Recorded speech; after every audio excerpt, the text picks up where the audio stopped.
Certa feita, visitei a igrejinha de Szézeny, na Hungria, e lá me mostraram um relicário muito venerado. Ele contém o corpo de Santa Dorata, disse-me o guia. Já se passaram quase 60 anos da descoberta do túmulo, perto de onde estamos.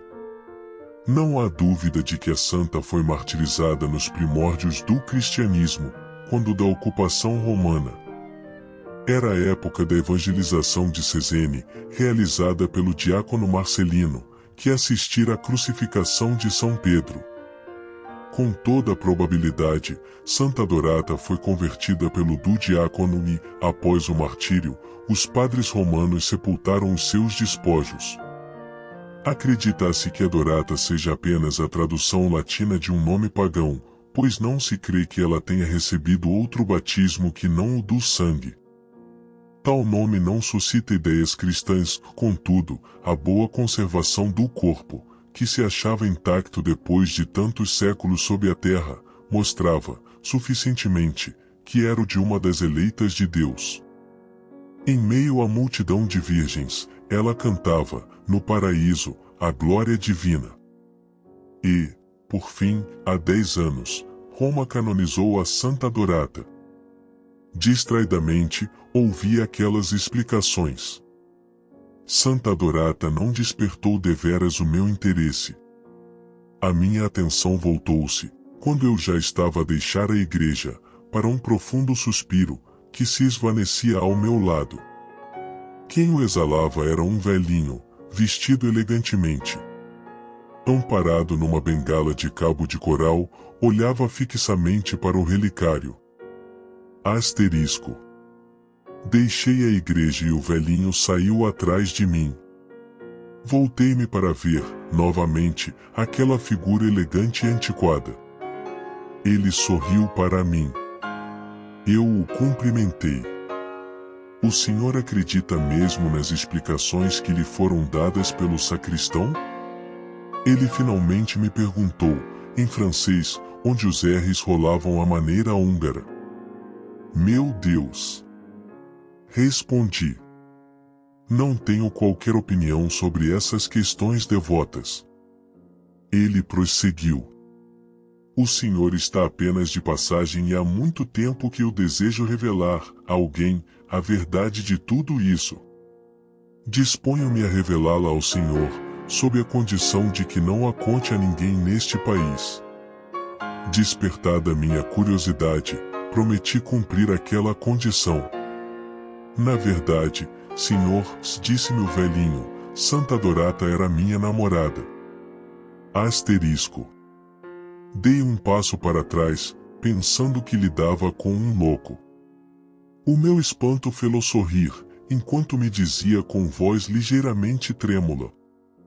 Não estou louco, senhor. Disse-lhe a verdade e Santa Dorata era minha amada. O que eu disse a ela? Disse-lhe que, se ela quisesse, eu me casaria com ela. Eu tinha 19 anos quando a conheci. Hoje tenho mais de 80 anos e jamais amei outra mulher. Eu era filho de um rico escudeiro de Szézeny. Fazia medicina. E a árdua missão me exauriu a tal ponto que os médicos insistiram a que eu repousasse e mudasse de ares numa viagem. Eu fui à Itália. Foi em Pisa que conheci aquela a quem imediatamente entreguei a minha vida. Ela me seguiu até Roma, até Nápoles.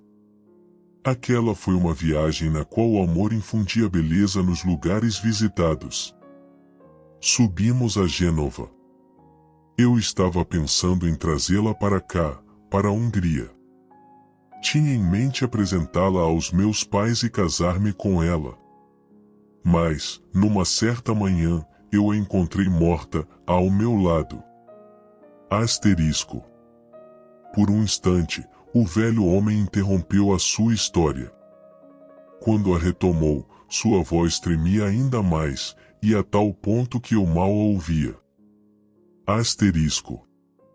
Então, consegui esconder a morte de minha amada das pessoas do hotel. Contudo, para fazê-lo, empreguei as artimanhas típicas de um assassino.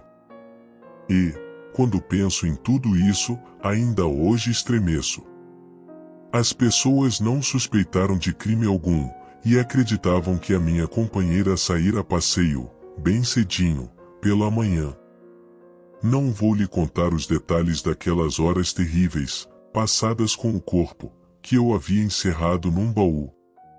Em síntese, eu fora tão habilidoso que a operação de embalsamamento me passou despercebida. As idas e vindas, o grande número de viajantes num grande hotel, dão-nos uma relativa liberdade, uma impessoalidade que, naquelas circunstâncias, me foi muito útil. Depois veio a viagem e as dificuldades impostas pela alfândega. Mas eu pude superá-las, sem quaisquer incidentes. É uma história milagrosa, senhor. E quando voltei para casa, eu estava magro, lívido, irreconhecível. De passagem por Viena, eu comprara, num antiquário, um sarcófago de pedra, originário sabe Deus de qual famosa coleção. Em casa, deixavam-me fazer o que eu queria, sem preocupações nenhumas com as minhas intenções, e nem o peso ou o volume da bagagem trazida da Itália surpreenderam quem quer que seja. Eu mesmo gravei a inscrição Adorata e uma cruz no sarcófago. Nele, eu mergulhei, envolto em bandagens, o corpo da minha adorada. Certa noite, num esforço insano, transportei o corpo de minha adorada a um campo vizinho, a fim de sepultá-lo num local que só eu conhecia. E, sozinho, eu ia, todos os dias, rezar por ela. Asterisco. Passou-se um ano. Certa feita, tive que partir para Budapeste.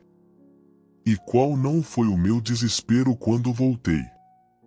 Depois de 2 anos, retornei e vi que uma fábrica havia sido construída no local onde eu havia enterrado aquele tesouro. O tesouro que eu amava mais que a minha própria vida. Quase enlouquecido, pensava em me matar. À noite, contudo, o padre, tendo-nos visitado, contou-nos como, enquanto escavavam o campo lindeiro, para lançar as fundações da nova fábrica, encontraram o sarcófago de uma mártir cristã da época romana, de nome Adorata, e que este precioso relicário havia sido transportado para a modesta igreja da aldeia. A princípio, eu estive a ponto de revelar ao padre aquele erro. Todavia, mudei de ideia, pois considerei que, na igreja, eu teria, sempre que quisesse, à vista, o meu tesouro. O meu amor me dizia que a adorada não era indigna das devotas honras que lhe eram prestadas. E, ainda hoje, considero-a digna da veneração, pela sua imensa beleza, pela sua graça única e pelo profundo amor que, talvez, a tenha conduzido à morte. Além disso, ela era bondosa, gentil e piedosa, e, se não tivesse morrido, eu a teria desposado. Deixei os acontecimentos seguirem seu curso e meu amor se transformou em devoção. Aquela a quem tanto amei foi declarada venerável. Depois, foi beatificada e, 50 anos depois da descoberta do seu corpo, foi canonizada. Fui a Roma assistir à cerimônia. Foi o espetáculo mais belo a que já pude assistir.